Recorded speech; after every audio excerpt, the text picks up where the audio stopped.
What's going on, everyone? Welcome back to another video. For those of you that are new to my channel, my name's Kevin. I'm an ultra runner. I've done distances from 6 hours and 50Ks all the way up to 24 hours, 100 mile plus. And I've even done a 220 mile stage race over 8 days to raise awareness for MS, where I ran over 30 miles a day for 7 straight days and finished that run up with an 8-mile run on the last day. In this video, what I want to cover is a recap of MAF training after doing it for 5,000 miles. I wanted to make this video for you because I know MAF training is a type of training that people want to learn more about. There are some good reviews on it and there are some bad reviews on it. And I wanted to share with you guys my experience with MAF training because I have been doing it for over 5,000 miles. In this video, I'm going to go over the good, the bad, and when I think you should utilize MAF training and if you should utilize MAF training. So let's get right into it. When you look at MAF training, for those of you that aren't necessarily familiar with it, it is a type of low heart rate training. So basically what you do is you take your age and you subtract it from 180. That's going to give you your maximum aerobic threshold. So that's going to be the ceiling for your heart rate that you don't want to go over when you're doing MAF training. So basically MAF training, what you're gonna do is you're gonna try to stay below that heart rate. When you get that number, 180 minus your age, it gives you that heart rate. You then can adjust up or down 5 or up or down 10 based off of your health history and your running history. So I've been utilizing this as the way that I train because I felt like when I first started running, I was going out too hard, too often. So I started using this as my way to train, and it's pretty much how I do 90% of my runs, if not more than 90% of my runs. So when I look at the good when it comes to MAF training, it's allowed me to be consistent with my training. So if you look at the past, call it 2.5 years, I have gone out and basically ran anywhere from 5 to 6 days a week across those 2.5 years. So it's allowed me to stay consistent with my training. It's allowed me to build out an aerobic base. So when you think of an aerobic base, very generally speaking, it's essentially your fat burning engine for your body's ability to withstand running longer durations. And when you are training for half marathons, marathons, even shorter runs as well, all the way up to ultra marathons, you want to make sure that you have a strong aerobic base, and this has definitely helped me build out a strong aerobic base. I can go out for a 15, 20, 30 mile run and not feel depleted for the rest of the day. I am able to come back, recover quickly, and feel strong the next day when I go out for my run, and feel strong the rest of that day that I did that long run on. I think with that being said, another benefit of MAF that I have experienced is quicker recovery. So I can run day in and day out and not feel exhausted or not feel run down. And I think that's the product of not going out and hammering every single day and pushing hard every single day. I think some runners still get caught up in the idea of you need to go out every day and hammer. And I think that's a product of the social media world that we live in.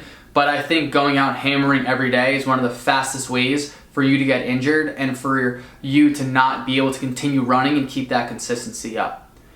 I would also say that training by MAF has given me the ability to perform well and complete a lot of races. To date, I've completed over 13 ultra marathons, and once again, they span from 6-hour races all the way up to 24-hour races, and also running 7 straight days of a 50K when I did my 220 mile stage race. So I believe that MAF training has prepped me to be able to run longer distances and be fine after running those longer distances. So for me, I look at MAF training as a great way to train. I definitely have a lot of positives to say about it, and it has definitely given me greater love for running and a greater running experience. I don't like the feeling of going out for a run and then feeling run down or tired or under the weather the rest of the day after a run. And I never experienced that after having a run that I stay under my MAF heart rate. So it's definitely a great way to train. It's gonna help you like running better because you're not gonna feel terrible afterwards.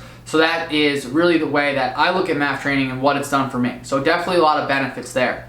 But when we look at the bad, I think there's a few things that MAF training does not do. And I think there's a few setbacks for MAF training. when I look at one of the things that MAF training doesn't do is it doesn't help you with leg turnover. So when you're going out and you're running at your MAF pace, there's a very good chance that your stride's going to be shorter, that you might have to walk some during your run. And I believe that that kind of leaves your legs not really being able to stick with higher turnover for longer periods of time. I think ultimately what you have to do is you need to find a way to implement something within your MAF training to help you get that leg turnover, to help you get to the ability to run faster, if you will, at a sustained, harder effort. You're not necessarily going to get that from MAF training.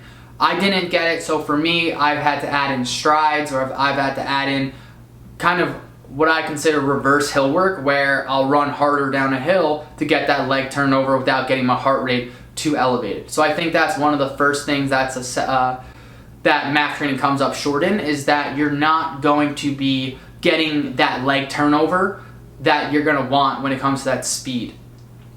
I think also for me, one of the things that MAF training has done is it's made me comfortable with running at an easy pace. And I think that comfort of running at an easy effort and not switching up my training, which could be my own personal issue when it comes to utilizing MAF training, has caused me to kind of plateau.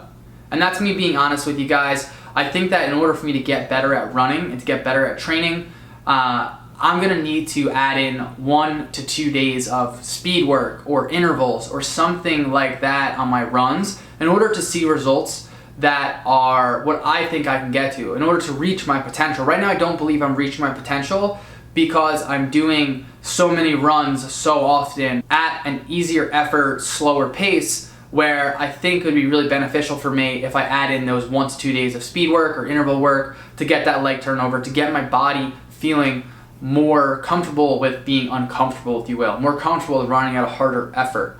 So I think that's one of my main drawbacks on MAF training, is that your leg turnover is going to come under pressure, where it's not going to be as much as you potentially could have it if you spent a couple days a week training at a harder effort. And then also, I feel like MAF training kind of gets you into this comfort zone, which can potentially hold you back from reaching your ultimate potential.